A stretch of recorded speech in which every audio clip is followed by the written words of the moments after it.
जय गुरुदेव। 7 जुलाई सन 2002।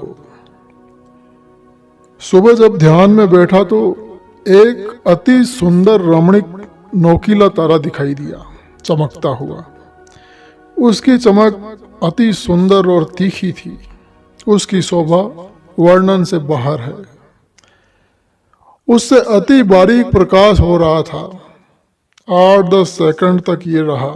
मेरे से 6-7 फीट के फासले पर ये था। फिर 8 जुलाई से 11 जुलाई सन 2002 तक ध्यान में मुझे कुछ नहीं दिखाई दिया। बेरंग का गम रहा। फिर 12 जुलाई को जब मैं ध्यान में बैठा तो देखा कि एक बड़ा ही सुंदर मैदान है। लंबाई चौड़ाई का कोई वर्णन नहीं और न ही अंदाजा लगाया जा सकता है। अजीब अजीब किस्म के सीन देखने में आते रहे। नज़ारों की गिनती करना, कितने किस्म के थे ये याद रखना, ये आदमी की तो शक्ति है ही नहीं। कोई देवता भी उनका वर्णन नहीं कर सकता और न गिन सकता है। और न मृत्युलोक में कोई ऐसी चीज़ें हैं जो ये कहा जा सकता है कि इस प्रकार का है। फिर देखने में आया कि जहाँ तहाँ अति सुंदर सफ़ेद रंग के महल मकान बने हुए हैं। मैं तो केवल यही कह सकता हूँ कि सफ़ेद जैसे थे। अति सुंदर चमक उन मकानों की, गजब की पॉलिश और फिनिशिंग थी। मकान सब एक लाइन में बने हुए दिखाई दे रहे थे। मकान बनते जा रहे थे, चलते जा रहे थे। कौन उन्हें बना रहा था पता नहीं, कौन दिखाई नहीं दे रहा था। किस किस्म का उनमें मेटल लगा था पहचाना नहीं जा सकता। उस बड़े हजारों मील लंबे चौड़े मैदान में नज़ारों की भरमार थी और एक क्षण मात्र में पता नहीं कितने नज़ारे बदल जाते हैं। बड़ी ही सुंदर फुलवारियां अति शोभायमान थी। मैदान में अत्यंत सुंदर, मैं पहचान नहीं सकता, इसलिए अत्यंत सुंदर के अलावा मेरे पास और कोई शब्द नहीं है।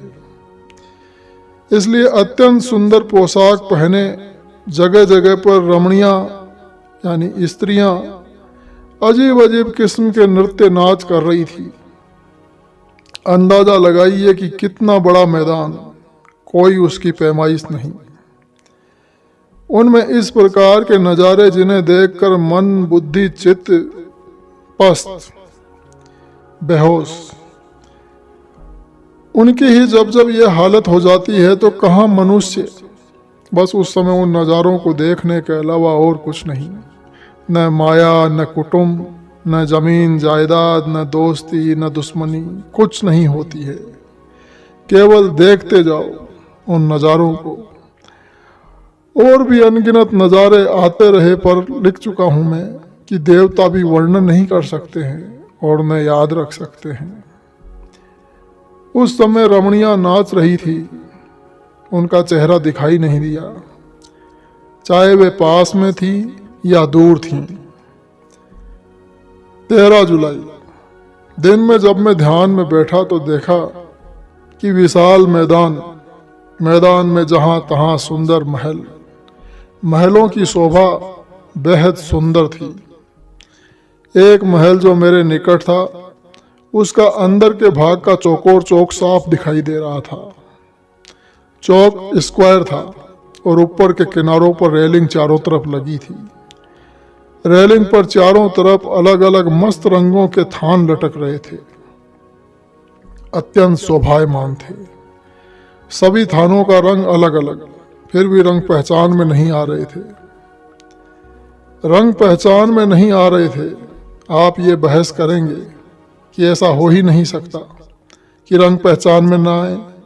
तो इसमें यह है कि आपकी बहस इसमें कुछ नतीजा नहीं निकाल सकती, क्योंकि वह वस्तु अपनी जगह पर है, तर्क से बाहर है। जब देखोगे तो तर्क भूल जाओगे। ये नज़ारे चलते रहे, मैं देखता रहा। फिर महल आदि सब समाप्त, क्योंकि वहाँ नज़ारों की कोई कमी नहीं। गोस्वामी जी महाराज ने लिखा है कि अति विचित्र तहाँ लोक अनेका रचना अति एक ते का। जब लोगों की गिनती नहीं हो सकती, फिर नज़ारों की गिनती कैसे हो सकती है। इसके बाद महल मकान सब समाप्त। फिर एक भव्य सुंदर वन शोभायमान है, जिसमें बड़े ही सुंदर झरनों से अति सुंदर निर्मल जल पड़ रहा था। उस नज़ारे की शोभा भी वर्णन से बाहर है। 14 जुलाई। जब मैं ध्यान में बैठा तो एक काला विशाल मैदान, जिसमें तरह तरह के वृक्ष शोभायमान हैं, शोभा कहते नहीं बनती। थोड़ी देर बाद वो मैदान व आसमान का वातावरण सभी काला दिखाई देता है, यानी काला ही काला हो जाता है और काले ही काले सीन नजर आते हैं। ये वातावरण हजारों मीलों तक काला ही काला है, चारों तरफ काला। फिर भी डर नाम की कोई बात नहीं, दिल चाहता है कि देखते ही रहो। उस समय मन बुद्धि चित्त भी इसे बड़े चाव से देखते रहते हैं। उस काले नज़ारे में दूर ऐसा दिखाई दिया मानो यहाँ काली दीवार का पर्दा बन गया हो। उस दीवार के सेंटर में एक अंदाजन 6 इंच का कांच लगा हुआ दिखाई दिया। उस मैदान से आगे का भाग उस कांच में से दिखाई दे रहा था। आगे भी काला ही मैदान, लंबाई चौड़ाई का कोई पता नहीं। उधर भी काले काले नज़ारे ही दिखाई दे रहे थे। उन नज़ारों का भी वर्णन करना बड़ा ही कठिन है, वर्णन में आ ही नहीं सकते। थोड़ी देर में वो कांच का टुकड़ा गायब, फिर पूरा मैदान एक। मैं सभी नज़ारों को देखता रहा, करीब 45 मिनट तक देखा। फिर बाथरूम के कारण दर्द होने लगा। हर नज़ारे को मुझे बाथरूम के कारण बीच में ही छोड़ना पड़ता, क्योंकि 72 वर्ष का बूढ़ा हो चुका हूँ और बाथरूम भी ज़्यादा और जल्दी लगता है। अगर बाथरूम की समस्या न हो तो नज़ारे देखते ही रहो, 1-2 घंटे नहीं बल्कि 2 दिन 4 दिन, क्योंकि उन्हें देखते न तो नींद आती है न जीवात्मा बोर होती है। गुरु महाराज की कृपा से जीवात्मा का बोर होने का प्रश्न तो बाद में आए, पहले मन बुद्धि चित्त ही बोर नहीं होते। पता नहीं उस समय कहाँ मस्त होकर विश्राम फरमाते हैं। प्यारों, तभी तो गुरु जी की महिमा अपरंपार, क्षण में करावे भवसागर पार। गुरु जी के एक कण की भी कोई नाप तोल नहीं कर सकता। न उस कण में जो लीला छिपी है, न उसका गुणगान कर सकता है। एक दिन मैं दिन के 5 बजे सुमिरन करने बैठ गया। आधा घंटा सुमिरन करने के बाद मैं ध्यान में बैठा। गुरु महाराज की दया हो गई और ध्यान लग गया तो हजारों मील की लंबाई चौड़ाई में नज़ारों का दिखना शुरू हुआ। मैं पहले भी काफ़ी दफ़ा लिख चुका हूँ कि किसी भी सीन का वर्णन करना या याद रखना बड़ा ही कठिन ही नहीं, वर्णन कर ही नहीं सकता कोई। दाता दयाल की कृपा रही कि उस दिन मैं 6:15 बजे तक नज़ारे देखता रहा। आप अंदाज़ा लगाइए कि इतनी लंबाई चौड़ाई में क्षण भर में पलटने वाले कितने अनगिनत सीन बदले होंगे। फिर जोर से बाथरूम लगने के कारण मुझे मजबूरन उठना पड़ता है। दूसरे ये भी बाथरूम में दर्द होने के कारण मन बुद्धि चित्त भी होश में आ जाते हैं और मजबूरन उठना पड़ता है। 15 जुलाई। सुबह जब मैं ध्यान में बैठा था, क्या देखता हूँ, चारों तरफ अंधेरा ही अंधेरा छाया हुआ है। कुछ बड़े बड़े पेड़ों के सीन नजर आ रहे हैं। फिर मेरे से 7-8 फीट के फासले पर एक करीब 10 फीट चौड़ा और 10 फीट ऊंचा गेट दिखाई दिया। उसकी लंबाई का कोई पता नहीं, यानी ये कह सकते हैं कि एक गुफा जिसकी चौड़ाई 10 फीट के करीब थी और लंबाई का कोई अता पता नहीं। उस गुफा में भी सीन पर सीन दिखाई दे रहे थे, साथ में सीन बदल भी रहे थे, बाहर भी और गुफा में भी। उन सीनों को मैं पहचान नहीं सका। उसके बाद उस गुफा में से एक विशेष किस्म की पोशाक पहने बहुत से आदमी मेरी तरफ आ रहे हैं। उनकी खचाखच भीड़ और मेरे से 2-3 फीट पर ही वे आ रहे हैं। उनके मुंह ढके थे, हाथ बराबर हिल रहे थे। मुंह ढके होने के कारण मैं उन्हें पहचान न सका। मेरे से आगे निकलते ही सभी गायब। न कोई शोरगुल, उनके बदन का कोई भी भाग दिखाई नहीं दे रहा था। हाथ भी पोशाक में हिल रहे थे। फिर चारों तरफ सीन पर सीन बदलते रहे, जिनको याद रखना अपनी शक्ति से बाहर था। फिर अंत में सभी अंधेरे वाले सीन भी खत्म।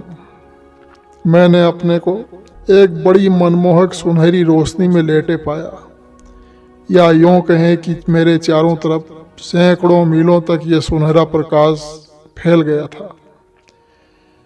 उस सुनहरी रोशनी में न कोई सीन था और न कोई सीन बना। मैं करीब 15 मिनट तक बैठा रहा और पूरा सीन करीब 45 मिनट तक देखा।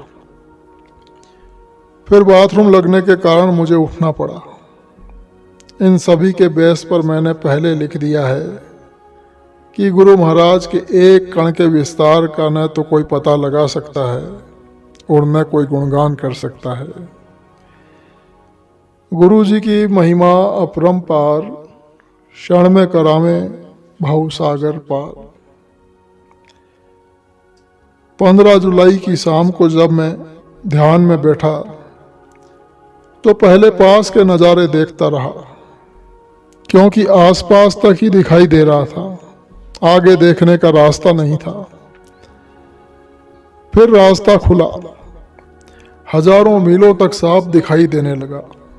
बाग बगीचे बनते रहे, समाप्त होते रहे, उनके स्थान पर क्षणों में दूसरे तैयार।